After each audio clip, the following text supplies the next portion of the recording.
Jaron Jarvis Channel, Top 20 Scary Stories of the Day from Reddit nosleep. 2018-09-21. Story 1, Some of the people in the NYC subway aren't alive. I recently moved to New York City for a promotion at work. Right in the middle of a quarter-life crisis, I was thrown headfirst into the unbridled insanity that is Manhattan. What was exciting at first became cyclical and redundant, and I quickly realized that living in a big city is just like living anywhere else, just with more people and longer waits at the grocery store. The New York subway system has always fascinated me. It often reminds me of a colony of insects, a writhing mass of bodies and unpleasant smells scurrying about. Chaotic, yet organized. One thing that never really stuck with me during my infrequent visits to the city for concerts or a weekend vacation in the past was the way people behave on the subway.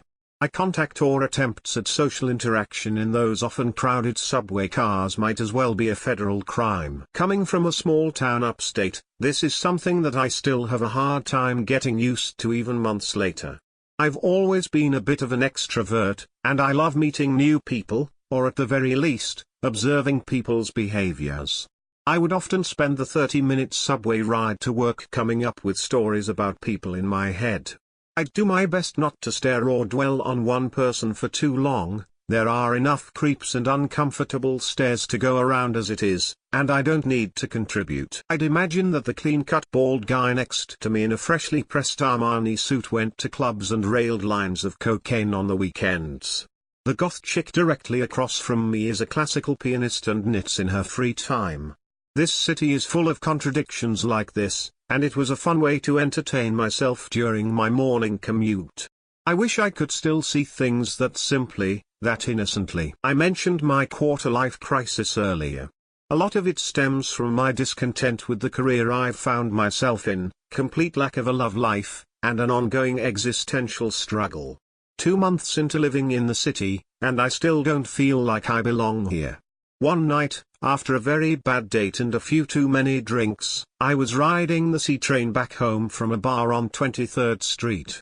The subway car I jumped into just as the doors were closing had no AC in the summer heat, and the lights kept blinking on and off. I cursed the MTA for their poor maintenance, sweat glistening on my forehead. I wasn't in the mental state for coming up with stories about people tonight. I turned up the music pouring through my headphones, eyes forward and vacant just like everyone else, letting Bob Dylan facilitate my grim mood on the desolate 10 p.m. subway ride home. It was only when the album I was listening to ended that I realized way too much time had passed to only be at 72nd Street. I scanned the subway car around me, sweat now forming a slimy layer on every part of my body. I didn't even realize how hot I was. It had to be at least 100 degrees in that car, despite the comfortable 80-degree weather.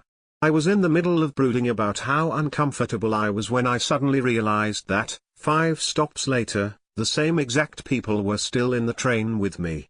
Nobody had gotten on or off. I found this strange but didn't dwell on it for too long. I felt the train start to come to a stop.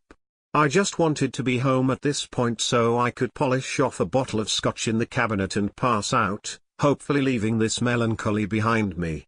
I looked out the window of the train and I felt a rush of panic wash over me. We had pulled up to the 72nd Street station again. It must be the alcohol, I thought to myself. I looked around at the people on the train again, and nobody reacted to the situation, so I calmed myself down and waited for the next stop. When the train came to a halt at the same stop for a third time, I lost my cool. I walked over to sit next to the closest passenger to where I was sitting. He was a man likely in his 40s. Jeans, a blazer, Oxford shoes, slightly balding. He had AirPods in, so I had to tap his shoulder to get his attention. Hey, are you seeing this? Am I crazy, or are we ending up at 72nd over and over? I said. He turned his head toward me slowly. Very slowly. I jumped back out of the seat when his eyes met mine. They were black. Completely black, with no iris in them at all. He stared at me for a moment, and then turned his head forward again, not blinking at all. I walked to the end of the train, looking at each person. It was more of the same. More black, hollow eyes belonging to bodies that seemed inanimate. There were 4 of them, and they all seemed like they were elsewhere. Here physically, but then again not. They hardly reacted to shouting, shoving them, or any other stimulus. After a few moments of terror and astonishment, I realized just how hot it had gotten in the train. Sweat glistened on every part of my body, and it was hard to breathe. In the same moment, I realized the train was no longer moving. The doors did not open, there were no more muffled announcements over the tinny speakers. Nothing happened. I walked to one of the doors between cars, and it wouldn't budge.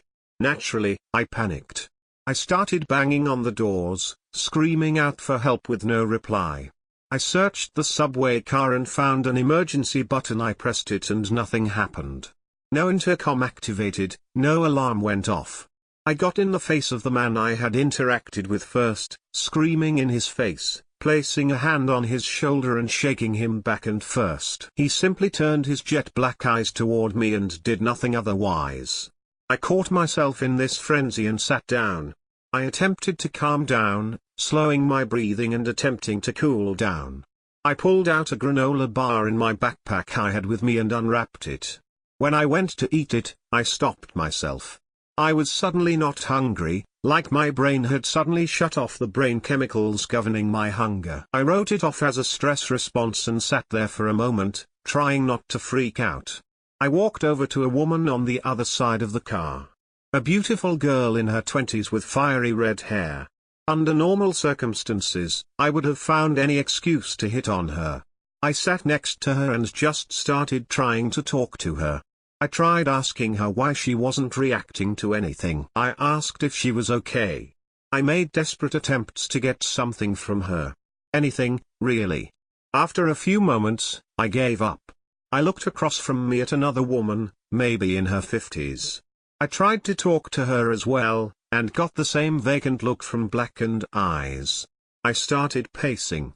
I banged on the windows. I tried to break them with a metal coffee cup I had in my bag, the hardest object I could find. Nothing happened. Nothing changed. I was stuck on an infernally hot subway car with husks of human beings that wouldn't react to anything I said or did. Minutes passed, or hours. I can't be sure. My phone had died shortly after the car had come to a stop, and nobody had a watch or phone with them. At some point, mania set in. I sang loudly to myself. I wrote nonsense in a notebook I found in the older woman's purse. I started writing up elaborate backstories about each person. The balding man in the blazer was a Wall Street banker who was recently divorced, now dating a young model who was with him for the money. He spent hundreds of dollars a month for hair treatments that never seemed to do anything. He drank heavily. The young white guy in the back corner, who I had previously ignored, wore Thrasher even though he had never picked up a skateboard in his life. He went to NYU and studied philosophy because he thought it made him seem cooler to women. The redhead was an actress. She was the only one I gave a name. I thought Caroline fit her well. She had freckles and a kind face, despite the black eyes. She moved to Manhattan from a small town in the South, trying to make it big. She never would, just like so many other struggling actors. After filling up dozens of pages with the made-up backstories of these people, were they even people? I realized that many hours had passed. It was then that I noticed I wasn't hungry or thirsty. I also no longer felt hot. I felt completely neutral, physically. My thoughts and feelings were the only parts of me that seemed subject to change. This was the most unsettling part of this whole experience so far, and I started to freak out again. I stormed around the car like a tornado forming suddenly. I punched the bald man square in the nose. I broke it instantly, and blood started to pour from his nostrils. I didn't feel remorse. It just made me angry that he wouldn't react to anything I did. I screamed. I screamed until my throat was raw and my voice was gone. I ran back and forth from one end of the car to another, trying to dissipate some of my rage. I looked back at the man whose nose I had broken and felt remorse for what I'd done to him. What was this? Where did I end up? Am I dreaming? Did the girl I went out with earlier slip some kind of hallucinogen into my drinks? I stopped trying to interact with the other beings on the train. At first, I spent a lot of time trying to work out what was going on. Had I died, and this was some kind of cruel afterlife? Some kind of purgatory? Was I dreaming? Losing my mind?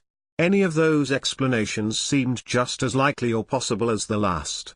Wherever or whatever I was, I had derived this: I didn't need to eat, drink, go to the bathroom, or even breathe. My body continued to function but didn't need any input or output to subsist on. My very carnal urges and impulses were gone. I didn't sleep.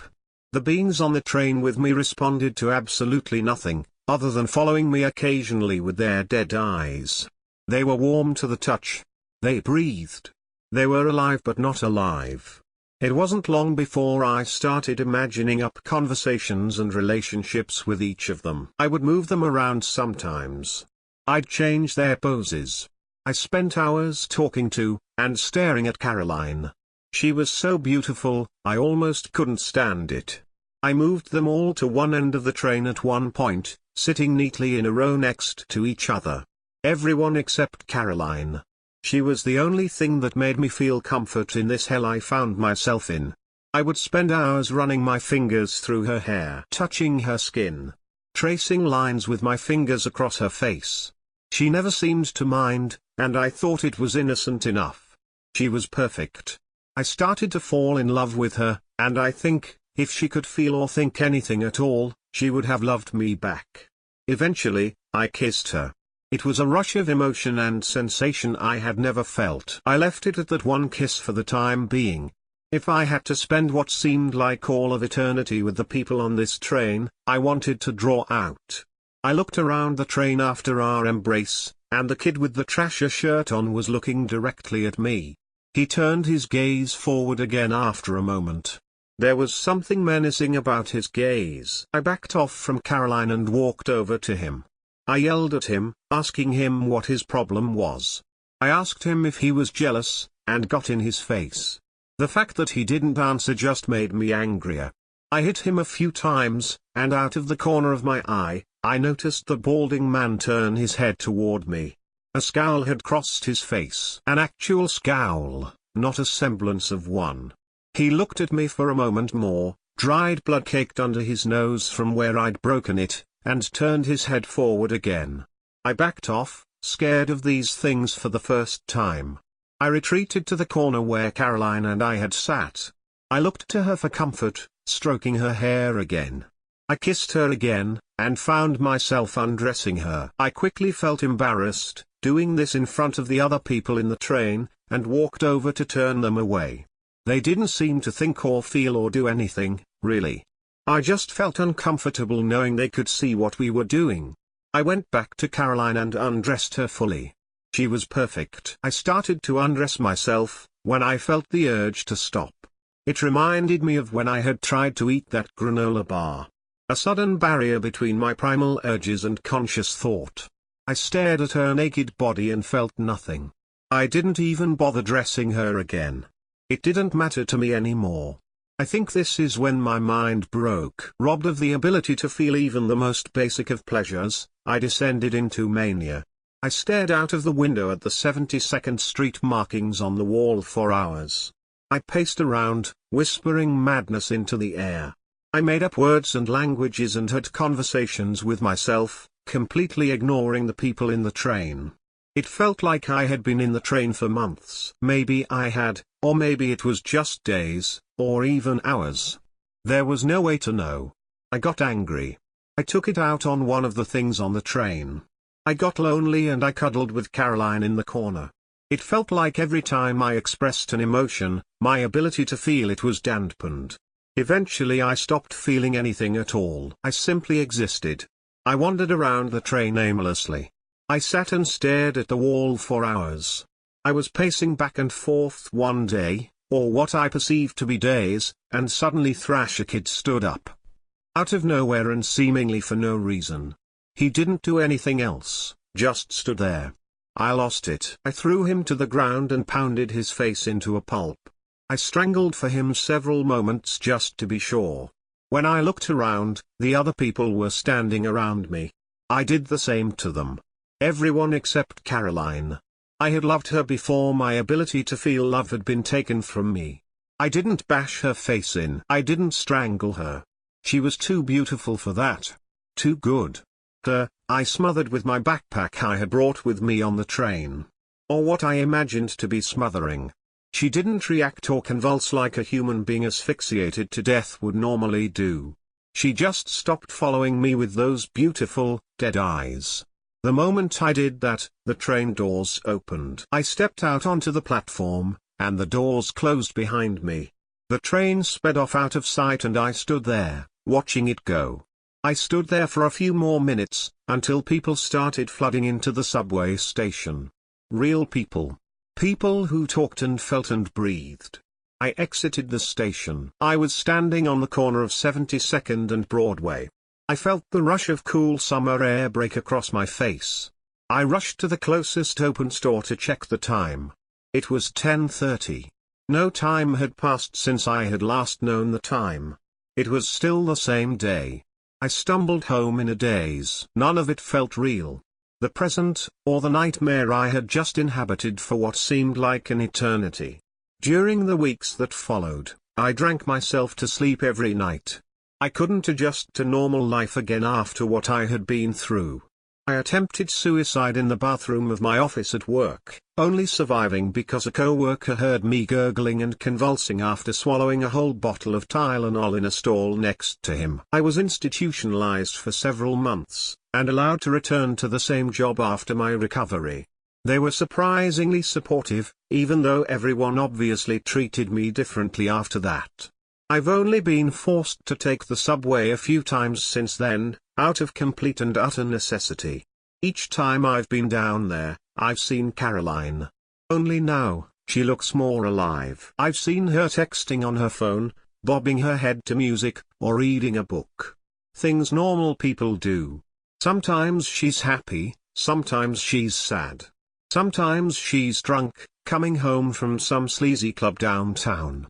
Each time I see her, she seems more alive while I feel more dead. She caught me staring at her once, and her eyes locked onto mine with a knowing gaze. I see other people with black eyes and unmoving gazes, too. I wonder if other people can see them, or if it's just in my head. I've recently developed a condition called mydriasis. My pupils grow just a little larger every day. My doctor tells me it's harmless, but I'm not so sure. My therapist writes off my increasing lack of feeling and empathy as some kind of PTSD response, but I think I know what's actually happening. I wonder constantly what happens when I become like the things I encountered on the subway. Story 2, I found a patient's diary. As any other previous healthcare professional has done on this page, I am going to change the patient's name, as well as my own, because of legality issues. But this is something that goes beyond anything a doctor, or anyone, could explain. Anyone except Morty maybe, or the person who killed him. Morty was brought into the psych ward of our hospital after, admitting himself to the ER. He showed no signs of physical injury, but it was clear something was wrong since he could barely speak between watery coughing fits and his clearly unstable behavior. The only thing he could get out was "She killed me." He then projectile vomited all over the floor before passing out.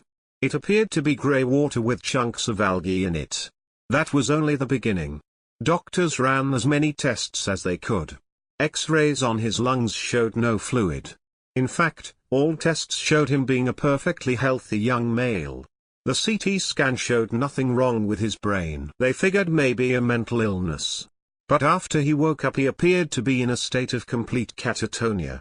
He would not respond to anything or anyone. That's when they called me in.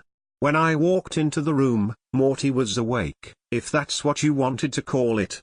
His dark eyes were bloodshot and almost bulging out of his head, staring into nothingness.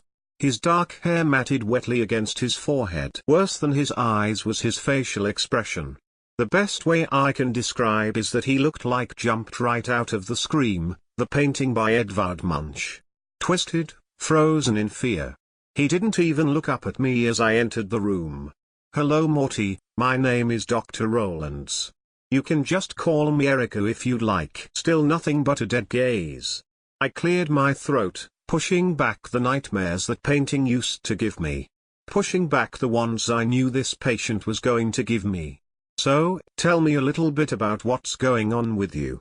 He still didn't change facial expressions or even move.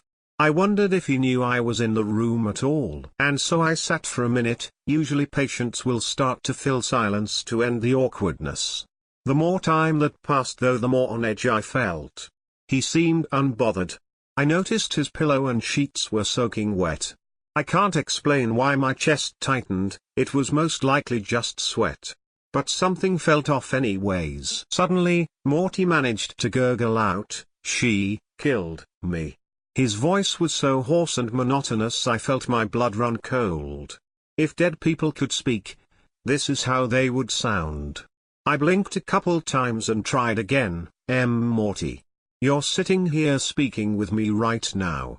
Doctors ran tests, they did vitals, you're perfectly alive and healthy. Even though he still did not move, I tried to manage a smile in hopes of encouragement. And for a moment it worked because he seemed to snap out of his delusion, or so I thought. He made direct eye contact with me and I felt a horror that hasn't left since. His face was that of pure rage, but his eyes remained as lifeless as ever. What once looked like tired, brown irises now gaped at me with such blackness they could swallow me entirely. They then rolled back into his head and he craned his neck back. His lips curled back in time for him to let out a blood-curdling howl. I froze at the sound.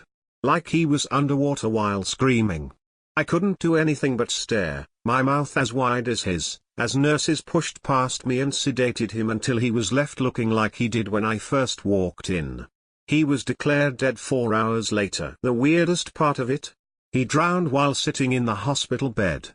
And decomposed rapidly. When they found him, his skin was bloated, green, covered in blisters. His hair already begun to fall out in chunks. The autopsy found his lungs filled with water, trace amounts of dirt and algae. His face was the same as when I first approached him, forever frozen in an underwater scream. Still, I found myself almost sighing in relief, which I felt awful for. I felt worse when I found the diary slipped under his pillow. Story 3, Domesticated Violence. October 14, 2008. Yesterday Daddy brought home a new superhero movie, The Hulk. We watched it while Mommy was at work. If I was a superhero I would be the Hulk. He is amazing. Hulk smash. After the movie and sweets I went to bed. Daddy stayed up and grabbed some bottles from the fridge. He was still on the sofa when I woke up this morning. Mommy was mad at him for staying up. I know she was because I went to grab my cereal and I heard her say to Daddy, "You promised you wouldn't do this again." He must have fell asleep downstairs before. Anyway, I'm off to bed now. Night. Hulk Jr. I flicked through the pages of the diary, randomly stopping at pages in no particular order. April 3, 2010. I was woke again last night by the sound that's become all too familiar in this house, the clinking of bottles and the thuds of miscalculated inebriated steps colliding with furniture. Inevitably eventually waking my mother, a flurry of footsteps from bedroom to kitchen, then raised voices followed by unmistakable rage-filled slaps, then silence. I stay silent for what seems like hours until I can hear movement again, so I know they are okay, then attempt to get back to sleep. Kick-Ass came out last month. God, what I wouldn't give to have a masked vigilante come save us. If only I had someone to talk to, but who would believe me, who would listen? Speak soon, diary, at least I have you. A tear trickles down my cheek, with every sentence the pain resonates stronger. What they must have felt, the fear, the loneliness. July 27, 2011. I need to get out. I can't be around this toxicity any longer, but I need to stay to protect the rest of my family from the beatings and tyranny. I try to take the brunt of the punishment now. No parent should shoulder the pain themselves, and I'm bigger now, I can take it. Last weekend was different. We had a barbecue Saturday afternoon, friends and family came over, we played games, everyone was happy. Then as the sun settled, and the guests left, Dad stayed out on the patio sipping his beers as the fire died. 11 p.m. the vase hit the floor. 11:15 p.m. I hit the floor. They rushed me to A&E, suspected broken ribs. They told the doctor that I'd fallen down the stairs while getting myself a drink. The drive stared at me as they retold the story, looking for signs of abuse or mistreatment, but I wasn't going to show any. I can cope, I can deal with it myself. My long list of hospital visits over the years always raised eyebrows, but house visits never showed anything wrong, and my father was in AA now. Fat lot of good that was doing him, but he's trying, that's all my mother asks. Captain America came out this month. I can see myself in him a lot. I stand for the weak when they can't stand for themselves. I'll find a way out soon. As soon as they are free from the abuse too, I will make my escape. Night Diary, my longest friend. The Cap. I skip the pages looking for particular dates now. October 10, 2013. We spent all of last night at the hospital. Dad passed out and almost choked to death on his own vomit while in a drunken stupor. I kind of wished we hadn't found him in time, more for his sake. December 26, 2013. Dad and Mom are at each other's throats while I write this, something about finding bottles in the garage when he was meant to be clean. I don't know if the violence is worse when he's been drinking or when he is sober. All I know is it's starting to sound like two feral animals at each other's throats down there. Should I jump in? Should I shield them from the pain? Maybe it's justified. Who am I to say? All I know is I will never touch a drop of alcohol in my life. I'm watching Thor: The Dark World to drown out the noise, but it's not working. I'll try to sleep through it. Night D. I see the date of the next entry and take a deep breath. This date isn't an easily forgettable date, and one of two that will be forever seared into my mind. August 21, 2014. Today was Father's funeral. It only felt like yesterday he had passed away. I found him that morning, in his usual chair surrounded in bottles. His alcohol blood levels were sky high apparently. They presumed he had begun drinking and just didn't stop. Add in the fact his liver was weak from all the years of alcohol abuse, his body finally gave in. At least he is free now. I swear he looked peaceful.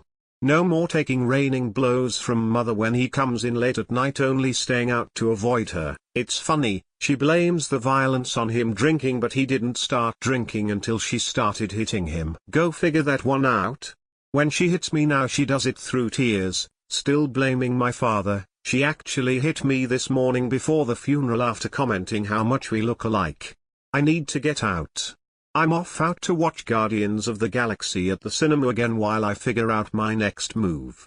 Bye. I put the diary down. There's only one entry left and I can't bring myself to read it. After wiping away a few tears, I pick the book back up and turn to the final entry. I take a deep breath. I'm not dating this one. Why us? What did we do to deserve so much hatred in our lives? Okay, yes, I needed discipline as a child, but not what I was put through, and my father certainly didn't deserve what he went through. The broken bones and bruises were indicators of a clumsy drunk, but they were the shields hiding the real monster. Nobody ever suspected my mother would ever be the one to hit me, and no one even considered my father was being hit too. After all, he towered over my mother. Why would he allow it? But he loved her, so he took it, and when the drink weakened his body, I took it for him. But now I can be free. I have no one to protect anymore. My service as the captain is finished. I'm no longer needed as a guardian. I'm beginning to feel the rage building inside me, and I don't know how I'd control it, like it's another side of me ready to break out and cause havoc, a big hulking mass of destruction ready to implode and explode at the same time. I've taken handfuls of the medication my mother was prescribed after my father's death to help her sleep, so I'm just writing this to pass the time. I'm going to stop now and put you back in your safe spot before they take effect. Mother, when you read this, if you read this, I forgive you, so does Father. My bestest friend and only true ally, Diary. The Captain. Slumped on the bed, the sheets still smell of my precious boy, the years of anger now turning to turmoil, all caused by my own hands. Dropping to the floor on my knees, I see something under the bed, arm outstretched underneath. I grip the neck. Gently pulling out a bottle, my tears hit the floor, drops of remorse. He didn't want the cycle to start again. Story 4, I found Wi-Fi in the middle of the Black Forest. When you're lost in the woods during the day, it's easy to brush off. You might be unsure of where to go, but the sun promises hope for getting out. But then, after it's too late, you realize the sun is beginning to set. You realize the time is running out before everything is draped in darkness. Before you are at the mercy of the unknown. And the unknown is ruthless. Mark and I set out on a day trip into the Black Forest in Germany. We are visiting from the US, backpacking across Europe, or at least that was the plan. We were only planning to be out here for a couple hours, but it's been much more now and still counting.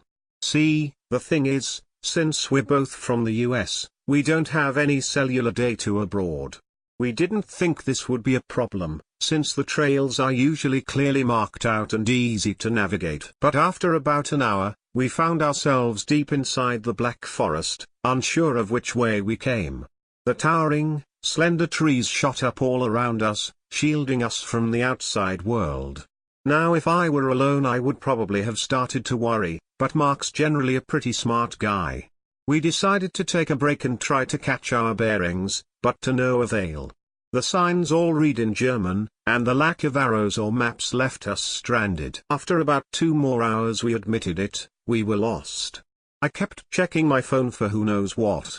Even if I were from around here, I still wouldn't have a signal this deep in the woods. Mark started to get annoyed by my constant checking. Would you stop that? It's just making you more anxious. I tucked my phone in my pocket, resolved to not check it again, if anything, just to keep Mark calm. It must have been around 20:30 when Mark had his first panic attack. His hands were shaking, and he started sweating profusely. I sat him down on a rock and took his backpack off his shoulders. Listen Mark, just sit here and keep breathing. I'm gonna go look for some fresh water and I'll be right back. He just kept staring at the same spot, and gave me a subtle nod. As I walked away in search of a stream, I could hear Mark's sharp breaths intermixed with anxious moaning. It took about 10 minutes, but I finally found some water. I took out my filter and began filling my water bottle. As I sat there next to the running water, I noticed that it was starting to get dark. I hurried back to where Mark was, but all I found was his backpack lying on the rock where he was sitting. Mark. I started to yell out for him. I don't know why he'd go somewhere without his backpack. Mark, where are you? Somehow I already knew my screams were in vain. I whipped back and forth scanning the dark trunks towering high above. Mark was nowhere in sight. After searching for an hour, I was growing hopeless. I sat down, the feeling of dread began to set in. I felt so much more comfortable when Mark was here, and now I was by myself. I shoved my face into my hands and I began to sob. I don't even know what I was crying about, but it seemed like the most natural reaction. It was then, about 2200 hours, when I had my first panic attack. The cold and darkness became overwhelming. The smallest branch snapping or owl hooting sent shivers down my spine and carved deeper into my heart. I felt dizzy and nauseous. I knew I had to get out. I remembered my phone. I hadn't checked it since Mark yelled at me. I pulled it out of my pocket and turned it on. The screen brightened, 2214 flashed before my eyes, and I entered my passcode. I had chosen the passcode number because it spelled out the word hope, ironic. I swiped around the home screen when I decided to go to my settings to see if I could get a signal. When I opened the settings, I clicked on the Wi-Fi option without thinking. It was then that I felt an emotion which was a strange mix between relief and terror. BF 4673_free_3323 stood alone on my phone screen. I stared at my phone, unsure of what to make of it. In the middle of nowhere, there's a Wi-Fi signal? It didn't add up. But desperate times call for desperate measures. I felt I had no other choice, so I decided to connect. Seeing those 3 curved bars on the top of my screen fill in white sent a wave of relief through me. I hurriedly clicked on Safari and tried to search for the emergency number in Germany.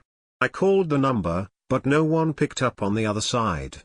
Once again, hope began to quickly fade into despair. A few minutes later, a message popped up on my phone. Unopened voice message, unknown number. Again, I was torn between fear and the raw instinct of survival. I clicked open and listened to the message. "Hello, this is Bergwatt Rescue Service. We've been made aware of your situation and are sending some rangers out to help you out. We've been able to locate your phone. Please follow these directions to get to the pickup site." The ranger then read off a list of left and right turns at different distinguished landmarks.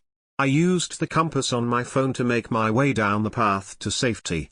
After about 40 minutes of following this trail and turning at this rock, I was almost at my final destination.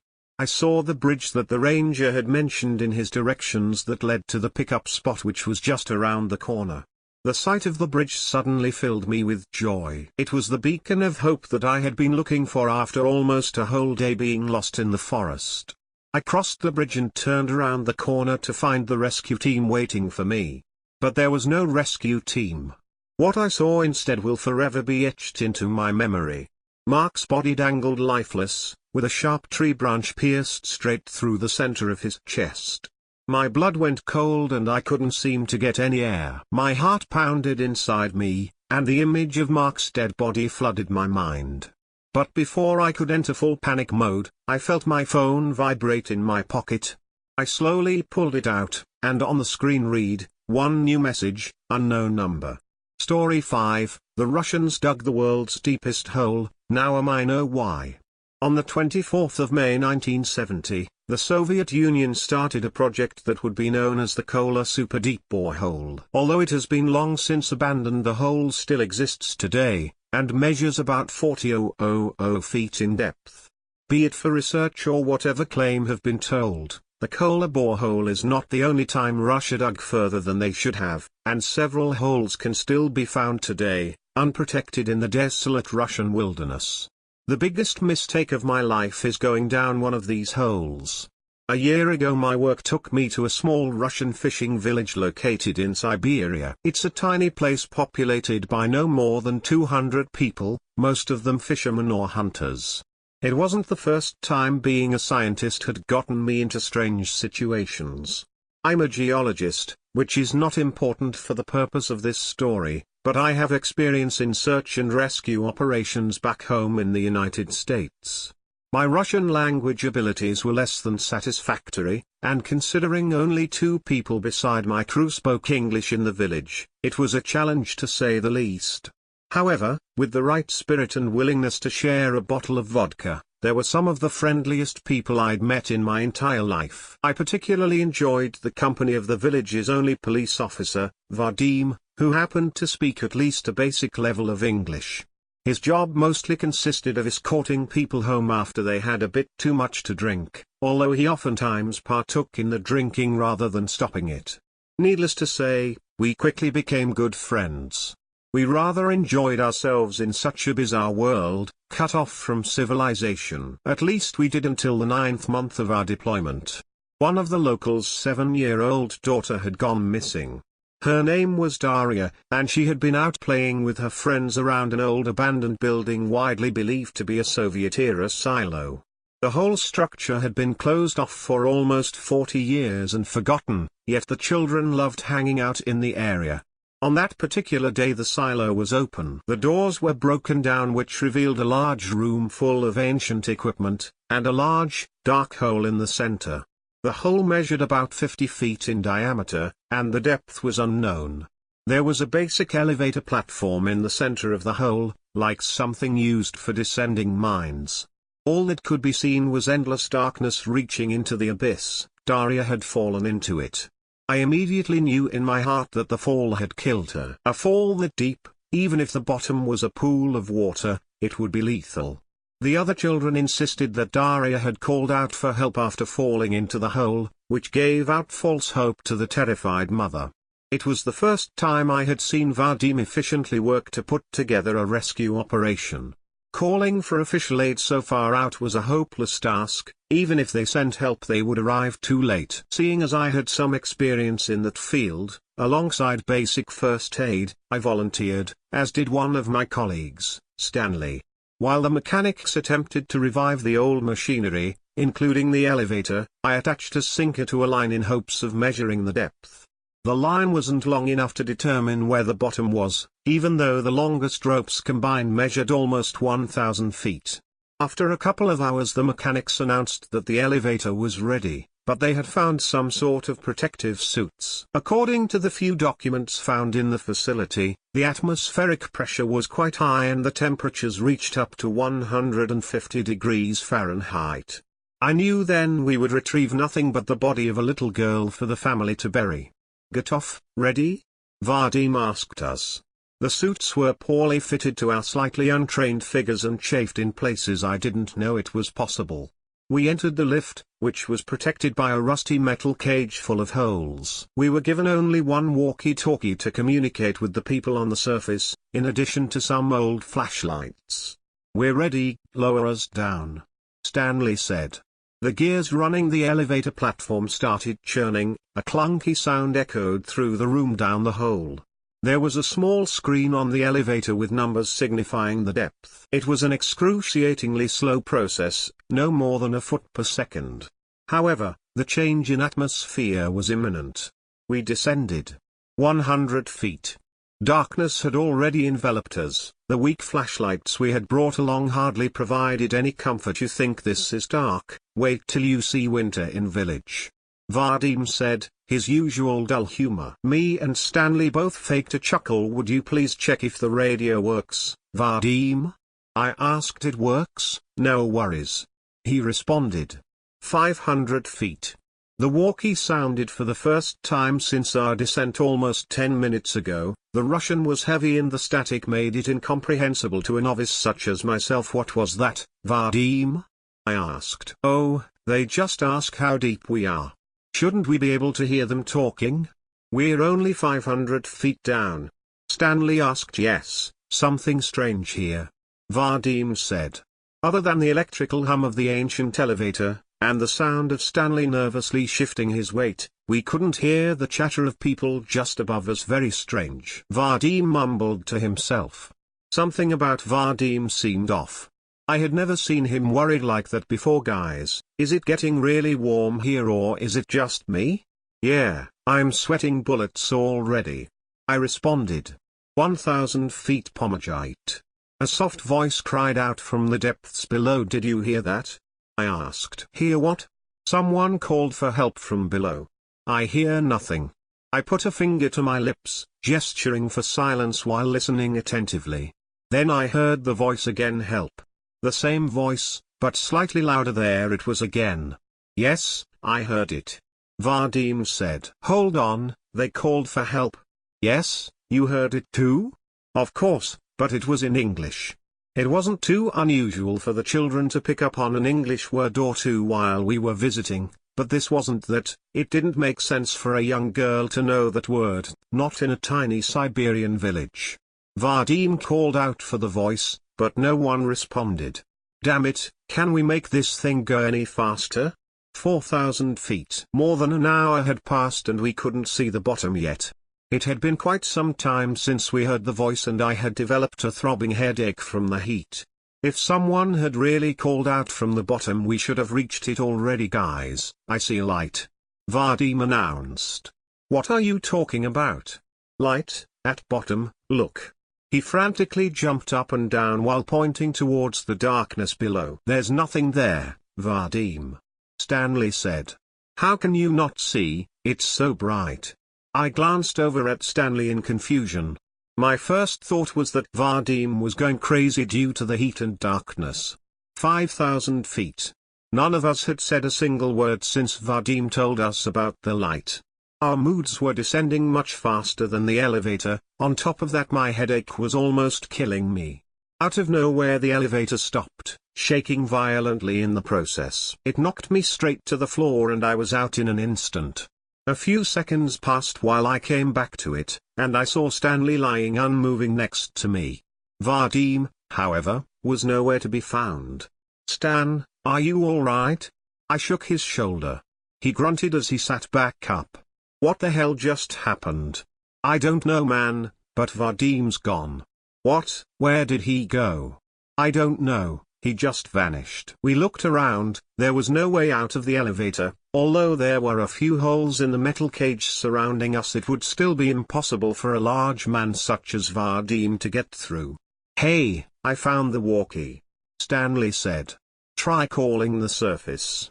He called for help, but static was the only response. We tried to call out for Vadim, but he was far gone. The elevator started descending again. "Fuck this, let's go back up," Stanley pleaded. I clicked a few buttons on the panel. How? The controls are broken, only the ones at the surface work. He started screaming for the people up top to bring us back, but we both knew there was no way they could hear us all the way down there. 10,000 feet. It had taken more than 4 hours to get that deep, the heat getting worse for each feet descended. I had already passed out a couple times from dehydration, despite having brought an ample amount of water. "Why haven't they brought us back up yet?" Stanley asked with a weak voice. He was quite a bit older than myself, so he was rapidly deteriorating from the heat. "I don't know. Is it even possible to be this far down?" Stanley didn't respond. He had fallen unconscious, but I lacked the energy to wake him up. I was about to pass out for the nth time myself. I was only jolted back into consciousness by what sounded like singing. It was the most beautiful thing I had ever heard, in Russian, and I didn't understand what it was about, but it was so serene, so pure. "Stan," I called out with my fading voice. "Can you hear that? Who's singing?" He mumbled, half asleep. A light appeared in the depths, and the singing got louder. "I see it. The light," I said. The elevator stopped once more. Stan was gone. Just like Vadim, he had vanished into thin air. But the light remained, the beautiful warm light. It started moving towards me, and the closer it got, the more at peace I felt.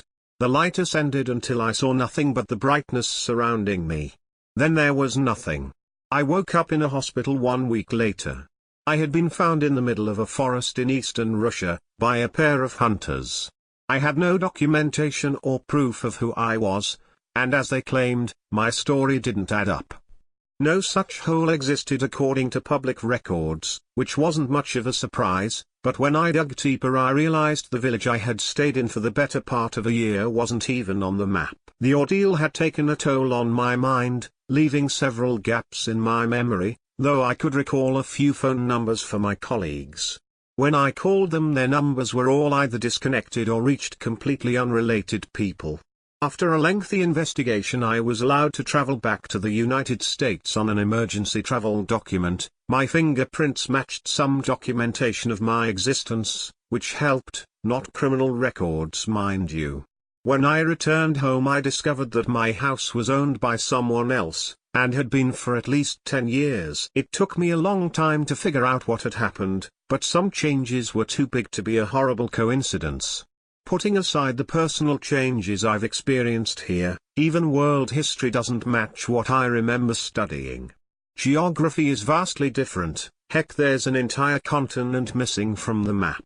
Denial is a powerful tool. It took me months to come to terms with a very simple, yet complicated fact. This is not the world I belong to. Story 6, The Death of Arnold Erickson. The most terrifying things in this world are things we don't understand. When all reason has gone out the window, all logic has been exhausted, fear prevails. Such was the case in Wainwright, Alaska in 2009. I became part of this incident as it was unfolding. I was stuck there with my at the time girlfriend Macy and her aunt, having missed the last flight out. To this day have no explanation as to what exactly happened. Arnold Erickson was a part-time truck driver who sometimes spent the winter with his Native American mother who lived in the area. During the unbelievably frigid and dark winters, emergency services are even unavailable at times. Many people stayed behind during the winter to watch over elderly family members. Arnold lived only about 1.5 miles away from us, closer to the military installment that serves as an important landmark for the town. The first time something strange happened, was about 4 weeks into the coldest part of the winter, right after New Year's. He called our house and frantically asked if one of us could come over, claiming someone had followed him home and was trying to get in. I naturally rushed over on the snowmobile with my shotgun, and banged on the door. "Arnold, it's Bob. Open up, man." "What's going on?" Arnold opened the door, looking ashen-faced, and invited me in. I walked over and sat down next to his mother, who also looked worried. She offered me coffee, which I gladly accepted. Arnold sat down in an armchair across from the couch. "So, what happened?" I asked. Arnold squirmed in his seat and finally said, "So I was coming back from helping Jim Matthews fix his tractor. I must have been no more than 300 feet from the house when I saw him. The blizzard was too thick to really make out anything clear, and when I saw him coming toward me I thought he must have been lost or something." "Who?" I asked, still very confused. "I don't know who he was. All I know is when he got to me, he started screaming and tackled me. I barely got away. Look, he bit me." Arnold showed me a nasty bite mark on his hand. He banged on the door over and over again, screaming for us to let him in. "He only stopped about 30 seconds before you got here." "Holy shit, man. Well, don't worry, it was probably some drunk. Make sure you report it so they can pick the wacko up before he freezes to death out there." It took quite a while, but a cop did finally show up. Interestingly, he found nobody anywhere near the property, although there were tracks from work boots Arnold didn't own. It started getting late, so after a few shots of whiskey to keep me warm I set off back home. 2 days later I get another call from Arnold. "Hey, it's the guy from before. He's back." My mom caught him peeking through one of the windows downstairs. "I already called the cops. Should I come over?" I asked. "No, I'm gonna deal with this myself." The next day I woke up to a gentle knocking on my door. To my relief, it was Arnold. "Hey. Good to see you. Did you get that guy to leave yesterday?" "Oh yeah, you were right, just some drunk pipeline worker." "Feel like some breakfast?" Arnold cooked some elk sausage for us, the best breakfast I'd had in weeks. You see, it's sort of difficult to get good meat in Wainwright, especially during this time of year. But I was lucky enough to get snowed in near an avid hunter. Most of the winter would have passed uneventfully, save for what happened about 3 days later. My girlfriend woke me up at 2 a.m. "Someone is banging on the door," she said in a frightened whisper. Indeed, I could hear somebody banging on the door like a speed bag. As I quietly crept down the stairs with my Ithaca 12 gauge, I noticed the person was also frantically twisting the knob. I banged the butt of the shotgun stock against my side of the door and yelled, "I can hear you. What the fuck do you want?" The banging stopped. A whimpering voice came from the front porch. "Please let me in. It's so cold. I can't feel my hands. So cold." Now, most of the time in Alaska, if someone needs shelter from the cold, we oblige, regardless if we like them or not. But something felt oh so wrong about this person. Politely begging after they assaulted my door like King Kong. "No. I don't know what's going on, but you better get the hell out of here." This prompted a final bang on the door before I heard whoever it was trying to climb the side of the house. After several failed attempts at entry, the person waded off into the night in the deep snow. As we were drinking coffee the next morning, deciding what we were going to tell Macy's aunt about the previous night, another knock came at the door. This time it was Arnold though. We ate more elk sausage and talked about how glad we were that the long winter was ending and soon it wouldn't be so hard to get around. When the place thaws out enough, I thought I might go to Barrow and see if I can't find a puppy. I said, "Getting a dog, are we? Why the sudden urge for a companion?" My girlfriend chimed in, rubbing my frazzled head. "Wanna see what sort of dad he'll be?" Arnold laughed and wiped his mouth, getting up from the table. "Before you leave, there was something I wanted to tell you about." He turned and looked at me expectantly. "That guy who attacked you, the drunk pipeline worker? What about him?" "I think he tried to get in my house last night." Arnold looked serious for a second. "Did you let him in?" he asked. "No." "Then you've got nothing to worry about. Just don't let him in." Arnold said this under his breath as he exited the door. It was odd, but then Arnold was an odd guy. A week later, as the ice was melting, the guy came back. This time though, he got in the house. I heard him break a window downstairs, and I knew he didn't have good plans for anyone by pure instinct. I motioned to Macy to be quiet and crept down the stairs, 12 gauge ready. Suddenly, he was at the bottom of the stairs. I fired a load of buckshot into him when he lurched forward to attack me. He stumbled back, and when I chambered another shell he threw himself through the window he had come in and limped away into the night. When the cops finally showed up, it was light outside. The first sun we had seen in nearly a month. I told them they should go check on Arnold's house, in case the guy had gone there. That's when they found Arnold. Except they didn't just find him. They found the partially dismembered bodies of his elderly mother, Jim Matthews, his wife, and another family that lived a few miles away. He had been eating them. Most disturbingly, the cops found a sausage grinder in his basement. It was recently used. Inexplicably, they also found the corpse of a badly frostbitten pipeline worker. The guy was chained to a table, but this was odd, because according to the medical examiner he had died of starvation months prior. But Arnold seemed to be very intent on restraining him. Nobody knows how he could have gotten here. The only piplin is Barrow, hundreds of miles away over freezing tundra. They then found Arnold, dead in his bathroom upstairs. He had bled to death from a shotgun wound in his stomach. Story 7, The Boat on the Salt Marsh. Never start with an apology, but I must.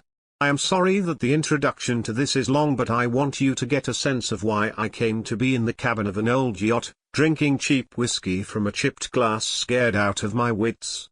2017 did not start well for me. It's a familiar story for some of you out there. A couple not getting on for years, argument and bickering subsides into bitter silence and eventually, indifference. Then the stomach-dropping moment when your spouse says, "I'm leaving you."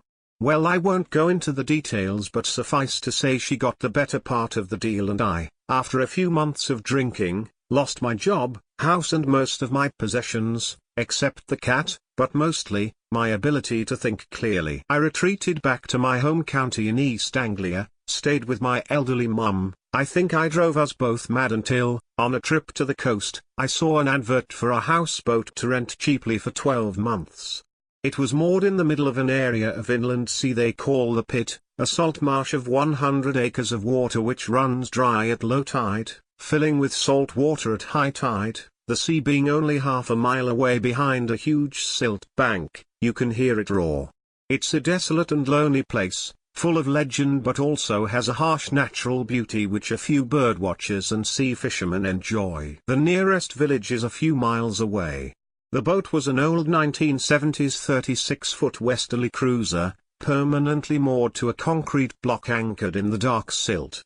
It had a wooden deck, companionway down to a main cabin equipped with seating, a table and a shelf of books, 4 berths and a small galley. A small dinghy came with the boat to get to the shore at high tide. It was perfect and I signed on the dotted line. It was a place to heal, or so I thought. I moved in, walking across the mudflats with my few possessions, cat in basket, and spent the following weeks reading on the sunny deck, listening to the wind and the haunting cry of the curlew, seeing an occasional birder or bait digger at low tide. The swift incoming tide can be treacherous if you are caught out there. I drank whiskey to the sound of rain drumming on the cabin roof, watched millions of stars in the unpolluted skies. My black cat becoming used to the routine with feline sang-froid. Now this is where it began to get strange. In the summer months, at low tide, I would walk across the salt flats into the village at lunchtime to get supplies and have a pint of old speckled hen in the King's Head. The first time I went there I hadn't spoken to anybody really for a couple of weeks. I had a few pints and ended up talking to some of the old fishermen who haunt the bars daily, as they do in coastal communities. I told my story to one, old George, who, on hearing I was living on the houseboat, turned from jovial, I had bought him a few pints, to serious. He said he had fished in the area for 60 years and could tell me many strange tales of the things him and his mates had seen, from unexplained lights at sea, bells tolling and old Shuck who haunts the paths. But one thing he said caught me: I wouldn't fucking live out in the pit 'cause of the drowned who walk the salt flats hereabouts. The barman overheard and said don't listen to his old squid, he ain't got any more sense than the old bishead he is. There was an explosion of laughter around the bar. Old George muttered, offended. I weaved my way along the coastal path back to my boat, getting my ankles wet as I misjudged the tide slightly. The cat huffed until I fed him. Old George's tales stuck in my mind. I had got used to the sounds of being alone on a boat, the gentle clanking of the chain at night as the boat rose with the tide, the cold sea water rushing by to fill the basin, bird noises, the shouts of bait diggers before dawn a mile away, but I had ignored other things, putting it down to imagination. Sometimes, in the pre-dawn when I could not sleep, I would go on deck to see the sunrise.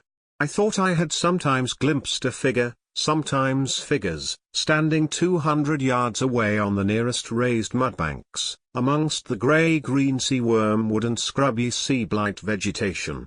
It was impossible to see in the low light. I thought my eyes were playing tricks until the middle of September. The nights were colder, the skies clearer with mists coming in from the sea and mudbanks. One night I couldn't sleep. I went topside with a 4 a.m. cup of tea. The tide was out. My boat beached.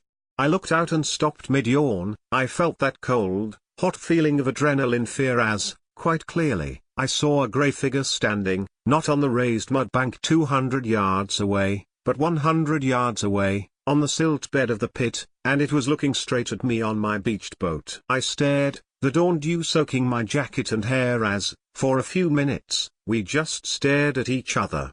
I could not discern any features, just a tall, thin figure dressed in grey long clothing, something ancient and not alive, regarding me with a piercing curiosity.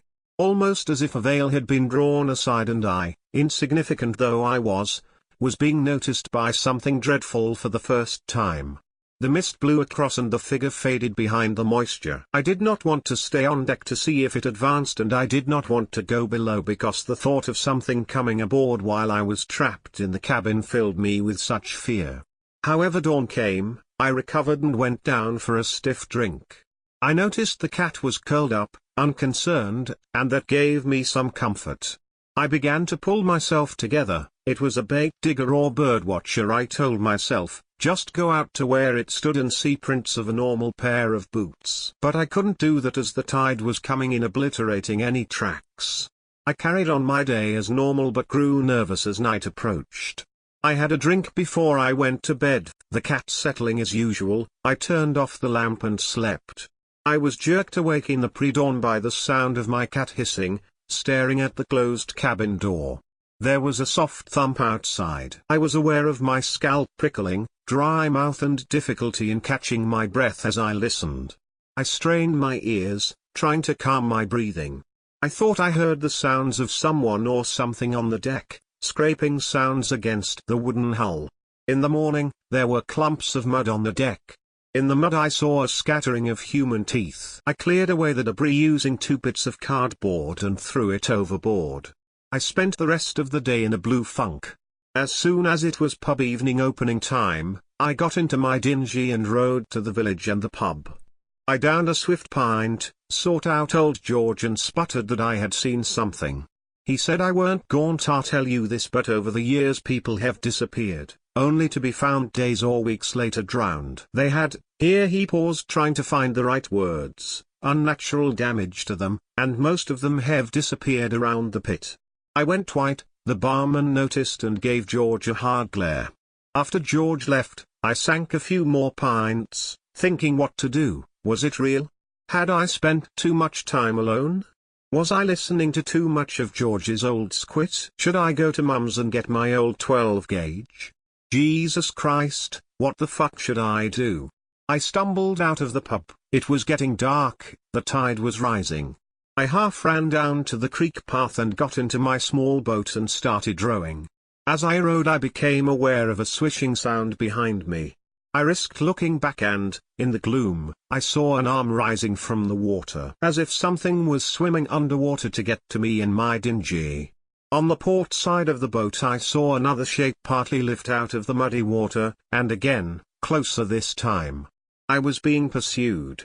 I rowed, sweating, gulping breaths, burning muscles, trying to fight the panic and a feeling at the back of my mind to just give in. I got to my boat, scrambled aboard and fell down the steps. I lit the lamps. I locked the door and poured a drink. That night the sounds started. A gentle bumping against the hull, the mooring chain clanking, slithering, a soft thump on the deck.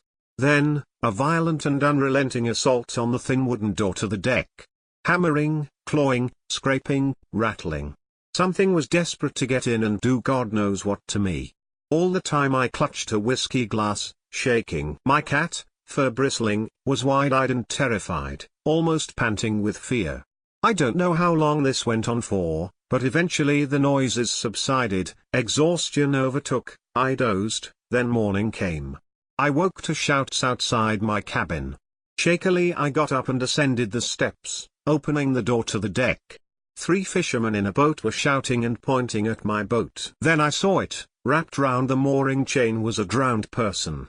I won't describe it to you, in your mind's eye you can imagine what a person many weeks in the sea looks like. The liquefying flesh, the algae on a sea-stained sweater, the dislocated jaw gently opening and closing in the current, the sightless slimy grey face. I don't remember much except the police launch arriving. I bundled clothing into a rucksack and my cat in the basket and fell into the launch, transported back to the quay. I remember a small crowd gathering on land and the police taking me aside to ask questions. I saw old George's face at the back of the excited crowd just looking intensely at me before I was put in a police car and taken to the police station to make a statement. I am back at Mum's house now, the cat prefers it there. I also now have a good job and am getting back on my feet even though I still have dreams about the incident which is what I call it. The body was that of a tourist missing for a few weeks up the coast and I know I should go back and see old George but I can't really face it.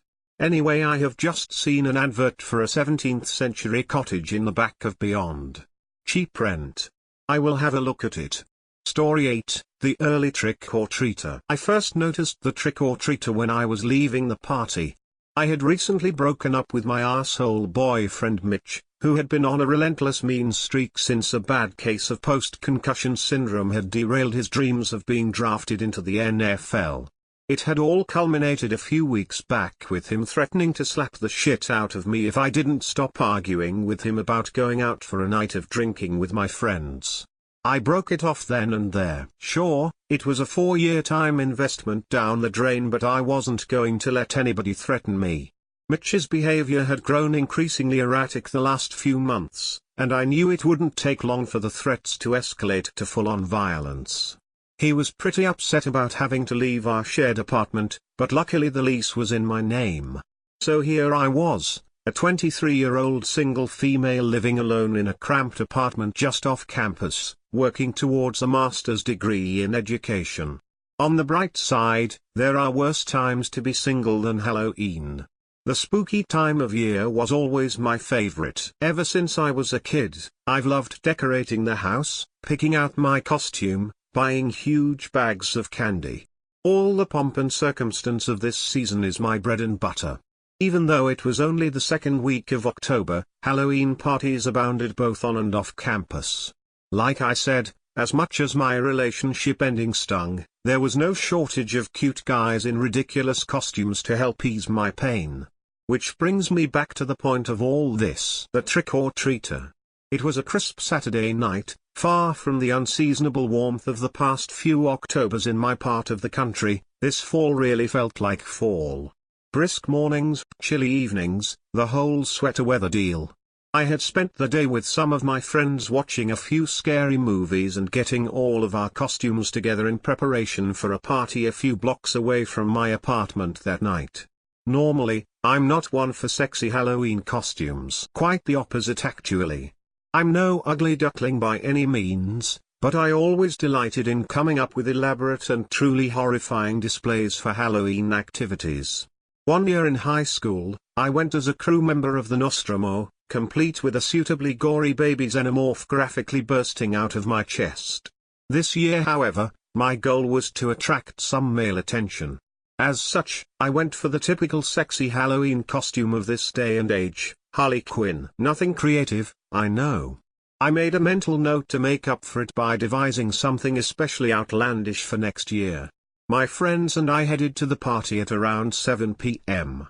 The apartment hosting the party was nearby, within walking distance of my own apartment.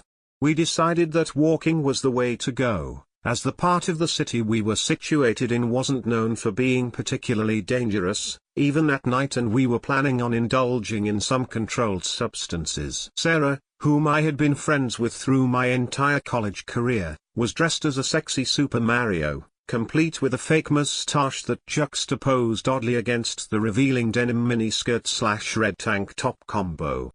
She shoved me playfully. "You're probably only gonna have to compete against like 37 other Harley Quinns tonight, Morgan," she said, laughing. I laughed. "I'm going after the guy with the coolest costume, whether he's good looking or not.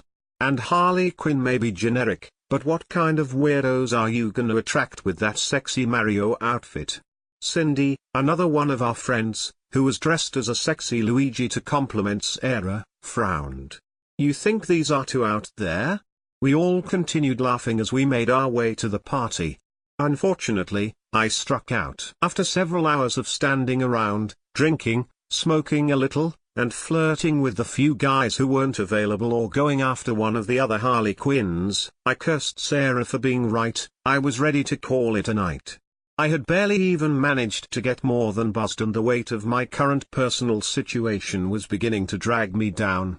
Inexplicably, Sarah and Cindy's costumes had gotten them a ton of attention from two particular geeky-looking, though not unattractive, guys. Sarah was sitting on a couch chatting up the one dude, dressed as Negan from The Walking Dead, when I approached her.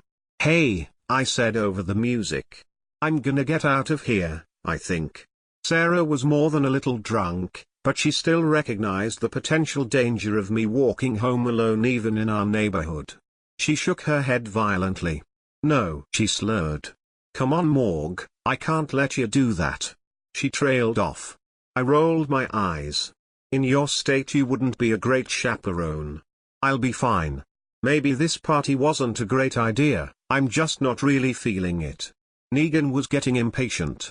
Sarah bit her lip and looked back and forth. "I'll text you when I get back to my apartment, I promise," I reassured her.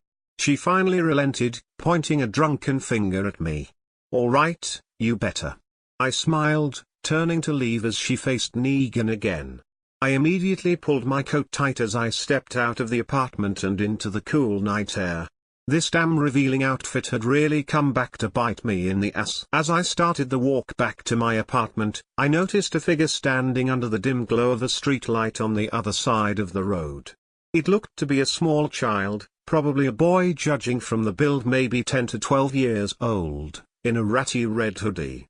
His pants were equally rugged, dirty black sweats caked in filth. Filthy, untied sneakers completed the ensemble. Over his shoulder, a sack that one would probably use for trick-or-treating was slung. A trick-or-treater? That wasn't right. It was only like October 14th. Halloween wasn't for a few weeks.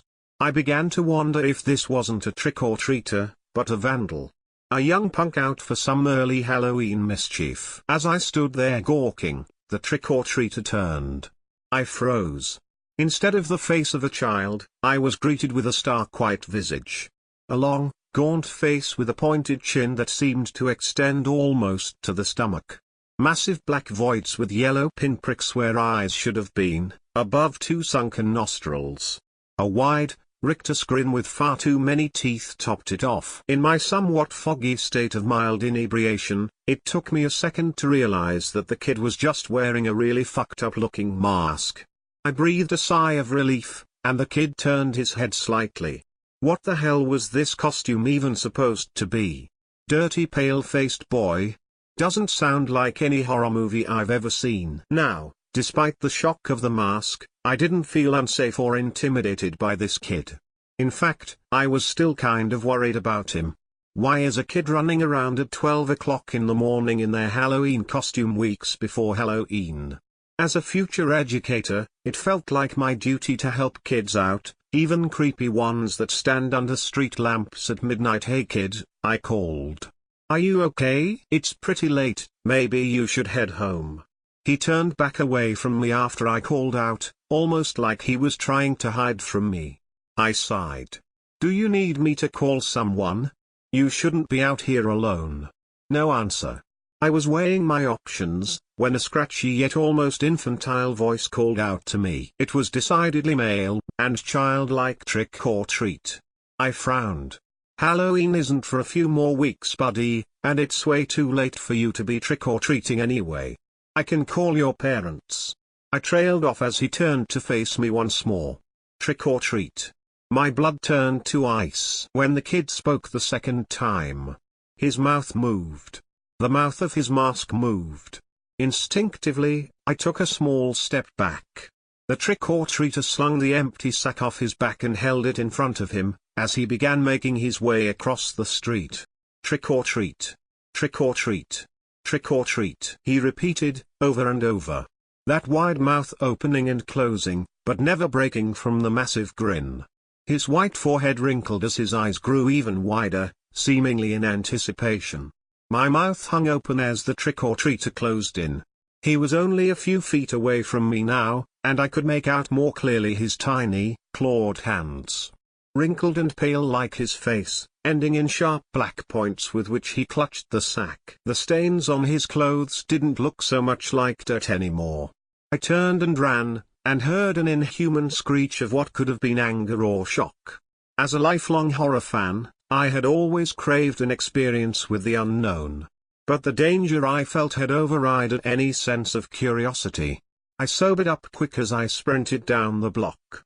I turned back only once, and saw that the creature was nearly on my back. Its smile was gone now, replaced with an irritated grimace as it continued screaming trick or treat.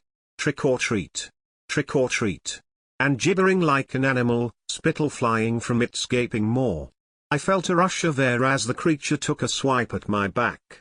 It had been several blocks, and I could see my apartment building. I had to make it, but I was running out of breath and time as I felt the creature's small hand briefly grasp my hoodie before losing its grip.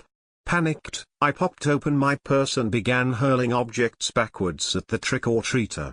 Lipstick tubes, some fun-sized candy bars I'd stashed from the student lounge, a bottle of hairspray, my makeup mirror, anything I could find.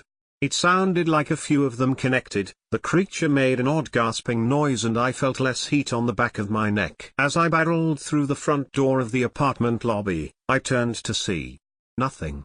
No childlike phantom hot on my heels. Though the adrenaline had sobered me up somewhat, I began doubting if maybe something I'd smoked at that party had been more than just pot. Gripping at the back of my hoodie revealed a small tear, almost like a tiny clawed hand had grabbed it. I had no idea what to think. If it was a hallucination, it had been a damn intense one. I started feeling foggy again, and made my way up to my apartment to get some sleep, remembering to text Sarah that I was home safe before doing so. I opened my front door and flicked the light on. I nearly screamed. Sitting on my couch was Mitch. He looked angry. Mitch, I sighed. What the fuck are you doing here? Do I need to call the cops? He stood up, his expression growing darker. What's with the slutty outfit, Morgan? Already trying to replace me?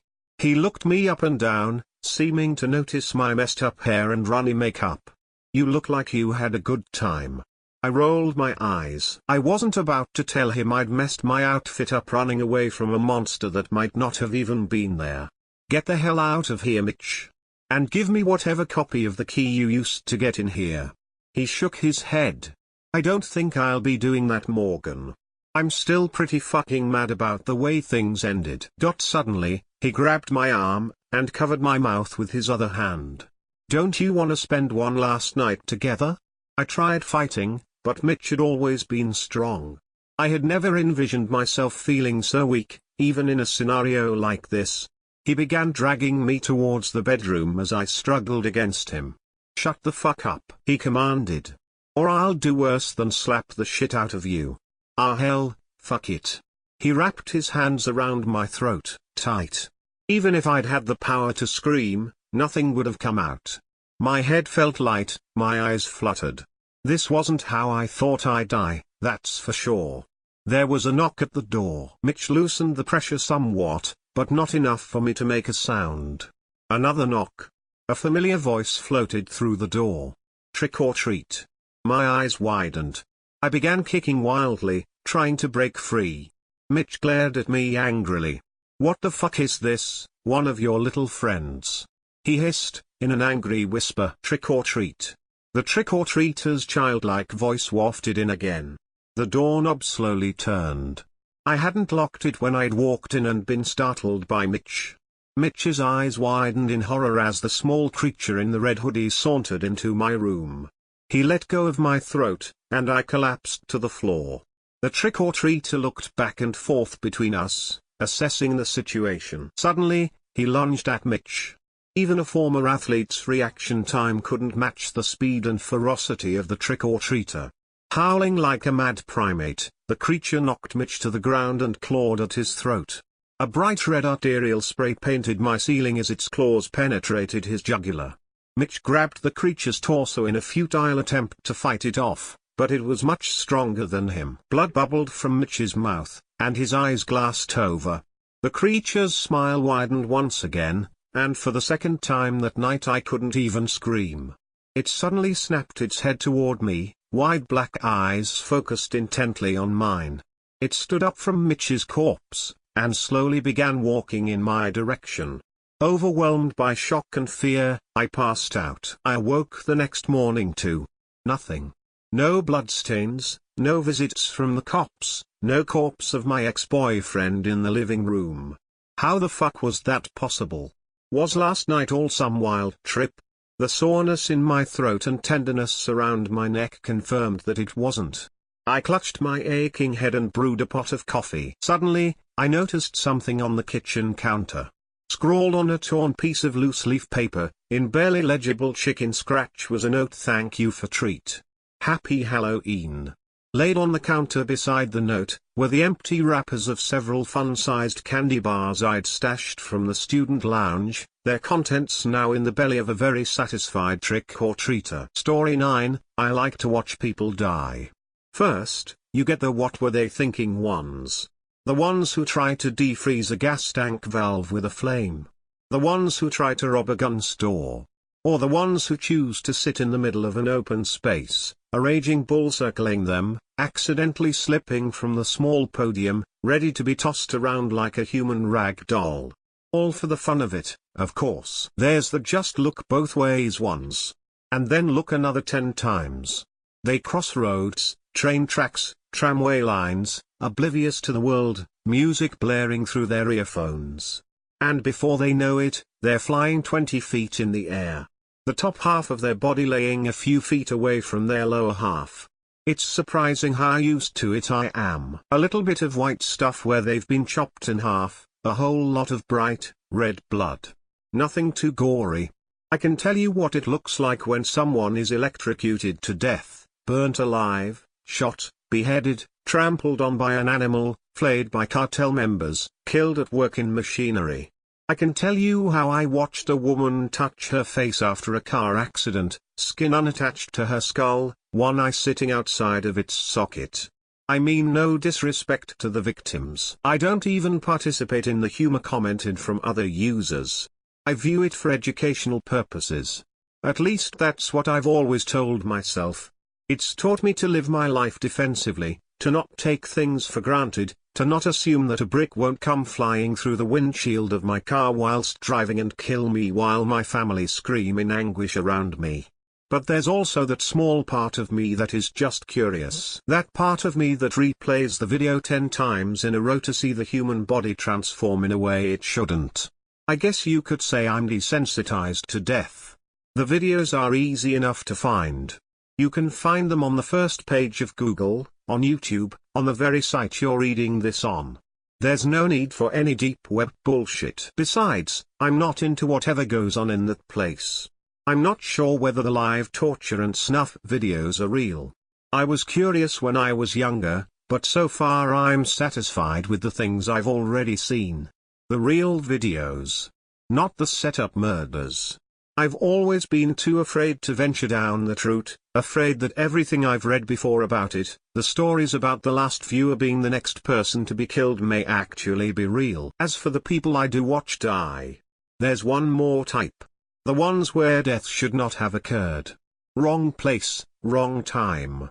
If one man hadn't taken that last step forward to smoke his cigarette and another man hadn't lost control of his van, and if the man in the van hadn't swerved to miss another parked vehicle, then cigarette guy would probably still be alive.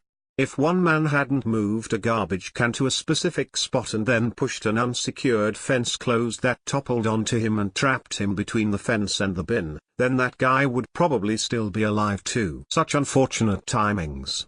One video I watched was like this. A sequence of events leading to death.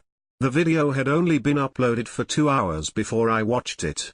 I read some of the comments while the GIF loaded.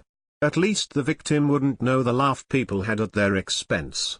I suppose it's just a coping mechanism for a majority of people to laugh in the face of death. I reckon the other car hit into them because they were blinded by that old lady's wig. GES, this one's a fucking mess, lads. Look at that brain splatter. Did you lot see the way that one person bounced against the wall like a fucking basketball? Ha ha ha ha, I'm going to hell for laughing at this.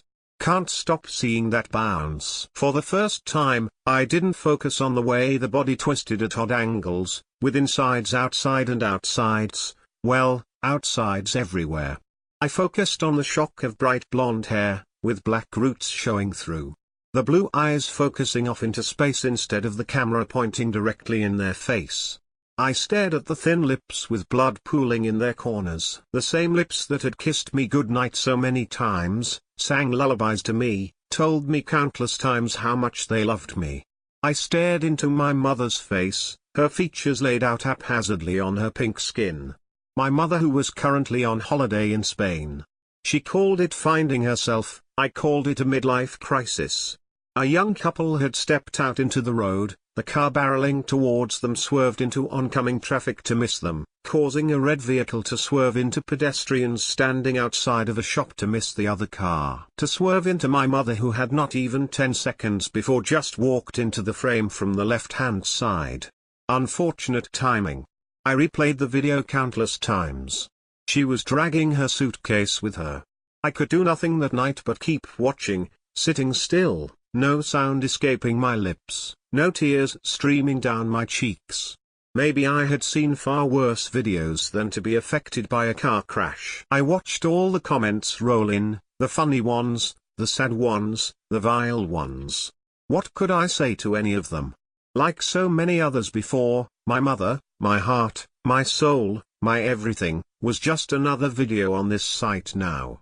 And I could do nothing but watch my mother die over and over and over again, while the world around her laughed. Story 10, Walt Disney World Suit Rules and Protocols. I'm not good with storytelling, so I'll just hop right in. I work as a security guard at Walt Disney World, or as I call it, the most demonic place in the multiverse. I used to work in the police force, but got let go due to budget cuts. I loved working there, so I was pretty distraught about the whole thing. I thought if I worked at the happiest place in the world, I could recover. I know that's a shit reason, but downing 2 bottles of Jack Daniels does that. So I filled out an application, and boom, I got the job. If I wasn't drunk as hell, I would not have made that mistake.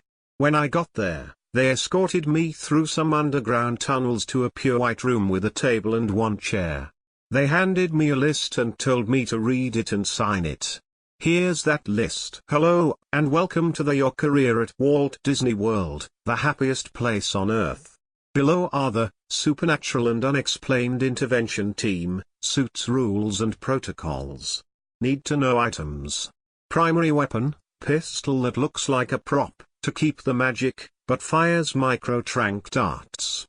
Secondary weapon, 12-gauge rock-salt buckshot shotgun, not to be seen by guests unless there is a Class 4 emergency. Enter Containment Division, entertainment plus containment, costumed suits that lead Class AF anomalies and cryptids into the tunnels below the park. They are costumed so everyone doesn't question it and thinks it's part of the magic. There are 3 tunnel systems. Tier 1, escort distraught families and lost children through these to get to the family center without breaking the magic. Does not connect with other tunnel systems. Tier 2, leads to interrogation chamber. Does not connect with other tunnel systems. TB, anomaly/cryptid containment and locker rooms. This is offstage, so this is where all spare parts, replacements, tools, weapons, and abnormalities are kept. While all suits have their own primary weapon, the shotguns are grab one and go. The only rooms are the locker rooms. Do what you need and then get out fast. You won't enjoy encountering them down there. This system connects to TX. TX, a giant underground maze designed to keep IT out of sight. Only connections are feeding tubes and the transport elevator. We let IT out when the park is closed for experimentation. We feed IT, otherwise it will claw open the steel doors and wreak havoc on the open park. Connects to TB. Keep your scanner on you at all times during your shift. If you see an animatronic or costumed actor that looks out of place, scan it. If a negative reading comes up, call in backup. If it makes hostile advances, trank it. If you see a ring of mushrooms exceeding 5 feet in diameter, grab a bag of rune-inscribed rocks. Place 3 in center of ring. Don't look back for 5 seconds at minimum. If guests mention tiny Tinkerbells, use 6 runed rocks and take the guests to the interrogation chamber. If you see weird markings anywhere, call enter containment. They will send a Tinkerbell to sprinkle pixie dust/salt around the area. If you happen to find a guest in TB, get them out as quickly as possible. They like fresh meat. If someone complains about a fish-like creature in any of the water rides, discreetly pour cyanide into the water. Close ride for 1 hour. If someone says anything about ghosts, spirits, or strange sounds, close the attraction and notify the chief. Do not enter unless we say. If the out of place is in the open, call enter containment and be ready to provide backup. If the music stops at all, radio in code 13Z. If it comes back and it's not the same song, then someone bit the dust in the control room. Get a shotgun and proceed to the control room. If the music does not return in 10 seconds, clear the park. If any of the characters start talking in a very high or low pitch, call enter containment. They will have a whole show planned to fool the guests in order to get the thing. If any character faints, then they are employees in a costume. All employees need a 30 minutes break for every 2 hours spent in 85F or higher. If the character becomes more lively in the heat, refer to Rule 1. If anyone has a shirt that says Disney Security, you are authorized to throw them in TB and beat the shit out of them. Once incapacitated, throw into TX feeding tube. Run. If one of the cryptids gets to a guest, trank the cryptid and call code 6H. This code locks down the section of the park in which you are in. Calmly walk to the nearest TB entrance. There are always amnesia gas grenades right by the concrete inner door. No one whatsoever is to go to Old Discovery Island. That's where they come from, and they will kill anyone on sight. TB has a transport system that ships any cryptids back to that place. If any of the characters start bleeding out of their eyes, call the chief. Run and yell at the guests to run. PR will handle the guests. If any guest mentions a specific abnormality, take them to the interrogation chamber. The following is Siren Protocol. A Siren 1, audible only to security, demon trap activated. Grab a shotgun if you aren't busy. B Siren 2, audible only to all staff, exorcist is coming/exorcism ongoing. Distract guests with free stuff if need be. C Siren 3, audible to everyone, class 4 emergency. This could be anything from a dirty bomb to severe abnormalities to outright evacuation. D Siren 4, audible to everyone, IT has escaped. IT will likely be on ground level, so getting a shotgun shouldn't be too hard. We also have a couple of SWAT divisions stationed here, so IT might be dealt with before you get a shotgun. However, your job is to deal with the Class AF cryptids, not IT. And lastly, if there are 2 Mickeys out, radio in code 666XZ. This will result in Siren 4 sounding. Failure to abide will result in immediate disciplinary action. Signature _ What the hell? I thought I got a security job, not wrangling demons. Then, it hit me. I did this while I was drunk as fuck. Well shit. Rather than say hey I was drunk when I did this, I just signed the stupid thing. Great, we'll start you out shadowing the chief for a couple weeks, then you're on your own. Any questions? Yeah, where did these things come from in the first place? We don't really know. They first showed up after we closed down the old Discovery Island. All we can do is protect the guests.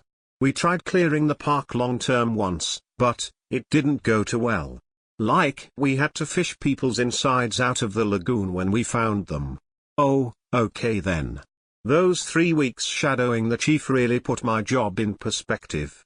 On the first day, I expected some gruff, fat-oaf eating donuts, but the chief was actually a somewhat attractive woman. Of course, we were all business, and I learned real quick that this place is hell.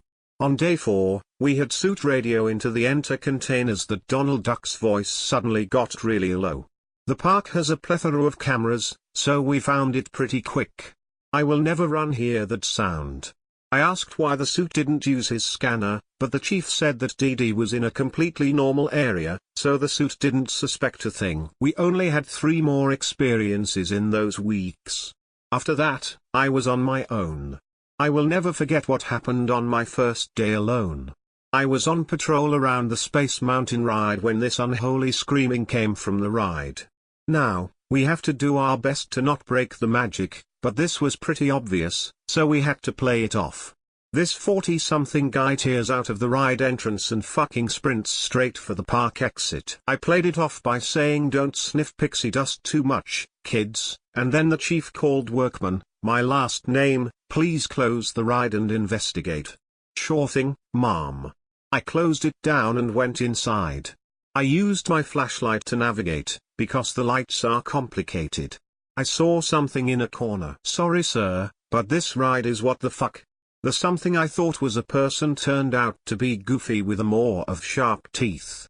Goofy had sharp teeth. A cartoon character had teeth made for eating meat. Yup, Gus said the abomination in the lowest, most demonic voice I have ever heard, worse than the time with Donald. Luckily, I knew what protocol was for this incident, but then I noticed something else. The cartoon character with a carnivore's teeth and Lucifer's voice was bleeding from its eyes. Fuck. Suddenly, out of nowhere, the chief materializes with a shotgun and blasts that thing's face. There were more loud bangs, but they came from outside enter containments out there right now distracting the guests. I would have left it to you, but sharp teeth is something we've never seen before, so I did what I could. Let's clear out so they can transport it back to the island. Hold up, I asked. Is it dead? Nope, these things don't die, they just reanimate. Oh, in which case let's move. Speaking of which, how'd you get here? I used the TB system. And that is what happened that day. I could probably write a whole novel about my 10+ years there. Story 11, it was a cold, December day when we got the call. When we first saw it, the ship was drifting lazily along in the water, rolling waves lapping up against its belly, the hull covered in a thick rust that stretched upward, creeping away from the waterline and infecting the rest of the liner like a virus that pocked its skin with flaking paint and metal. On a clear day, it might have looked like an adventure, beckoning eager explorers to climb aboard and investigate a floating relic. But in the grey mist of this cloudy December day on the Atlantic, it was haunting, looming like a ghost in the ether where the sea ends and the sky begins. Obscured by a thick fog that masked the ship in an ominous haze, it gave me a cold shiver. The kind sneaks up your spine and vibrates in your bones, disguising itself as nervous excitement until you realize what it actually is. Fear. But the most haunting thing about the ship was its crew. Or, that is to say, the lack thereof. As part of the U.S. Coast Guard, my team has 3 concerns: maritime safety, maritime security, and maritime stewardship. We're here because of a distress signal, a mayday signal, specifically. Generally, when we respond to something like that, it's obvious why the call was made in the first place. But when we got here, there was no obvious emergency. There was no evidence of anyone even being here to make the call. There was just a big boat floating on the open ocean. And now it appears, Beneath a thick cloak of rust and salt, this ship is fully functioning without a single soul aboard other than the four of us. Searching the deck and bridge, we've found nothing to suggest any considerable damage beyond what you would expect to have come from neglect. But as we continued our search, we did find that the fuel gauge indicated a full tank. The electricity works. There is still frozen food in the freezers and fresh vegetables in the galley. At first, I thought maybe pirates were to blame. They could have taken the crew hostage or thrown them overboard and raided the ship. But nothing seems out of place. And this is an ocean liner, there would have to be a lot more people than just crew members aboard. This ship was meant for people with expensive taste. Passengers would enjoy beautiful ocean scenery, a never-ending horizon, fresh seafood, and great company. They'd wander hallways adorned with crystal sconces, walking past finely carved paneling made from exotic woods like mahogany and walnut, and dance under glimmering chandeliers. None of that, not the sconces, the wood, or even the fine silver my crew and I saw in the grand dining hall had been so much as touched. Not even by the stealing hands of moisture and salt in the air. I keep expecting to find something to indicate humanity, personal effects, garbage. Hell, a body. But as we descend deeper into the bowls of the lavish vessel, through ballrooms and smoking quarters, beyond room after exquisite room, it is abundantly clear. We are the only people, living or dead, aboard this ship. I slump down in a chair at one of the tables in the grand dining hall and rub my head with frustration. And I'm not the only one, I don't get it. Jackson paces on the opposite side of the table. It's like someone built the Titanic all over again and then just sent it, unmanned, unoccupied out into the ocean. Why? A very expensive commentary on the futility of opulence? Kane suggests with a sarcastic smile. Yeah, right. Jackson scoffs, rolling his eyes. Maybe you should call up old Daddy Warbucks and see if he had anything to do with it. Most of the boys that make up my crew aren't college educated. They grew up on family fishing boats, joined the Coast Guard out of high school, or earned their sea legs on cargo ships and oil tankers. Kane is the exception. Born with a silver spoon in his mouth, he had the best education money could buy and was the assumed heir to a booming family business. Booming with millions of dollars drenched in oil, actually. But if he were made of gold, he was in need of some polishing. He had the pedigree and the attitude of a trust fund kid, but not idleness. A strained relationship with his overbearing father had groomed him for rebellion. One interaction in particular, one he refuses to discuss with any specificity, was the last straw for him. No goodbyes. No note. No plan. He simply wanted to leave the old man shitting in his gold-stitched breeches, as he had once put it. All right, let's not make this a family affair, boys. I tried to cool the situation. I'm not the oldest, the most experienced, or even the most intelligent, though I am smart enough to know that about myself. But I do have the best temper, an extremely valuable quality given the present company and situation. I can see a brawl brewing from a mile away and I exactly how to diffuse it. And despite not having Playboy money anymore, Kane keeps that attitude pretty firmly intact. And the Daddy Warbucks remark will definitely get under his skin if it is allowed to simmer. Remember why we're here. I tried. Why are we here, Wilder? Jackson's right, this makes no sense. Kane raises a brow. I mean, I could see this thing being left to float abandoned if it were well used and past its prime, like that old Russian liner from a few years back. Its towline snapped en route to the scrapyard or something and it's just been bobbing about the Atlantic for years now. The Lyubov all over. Riley chimes from the port side of the dining hall. They say it's crawling with cannibal rats. Yeah, Kane mumbles, thumbing Riley's direction, that one. But this thing. It's immaculate. It's got a nearly full tank of gas and unspoiled food. On the inside, it looks completely untouched. And on the outside? Well, you saw it. You have to admit. This is pretty spooky, Wilder. Riley confesses but, Kane interjects with a shrug, I haven't seen any cannibalistic rats. So, at least we've got that going for us. We're here, I pause, because we received a distress signal from this boat. Yeah. Kane is more agitated than humid now, and they didn't respond to any of our radio signals, and we've searched this thing boat astern without finding anyone.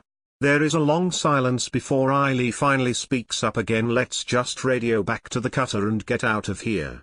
It's not our problem anymore. But before I can protest, his head snaps around and he bolts upright to face the door of the dining hall. Wilder, what th? I cut Kane off by pointing my finger in his face before I slowly bring it to my lips.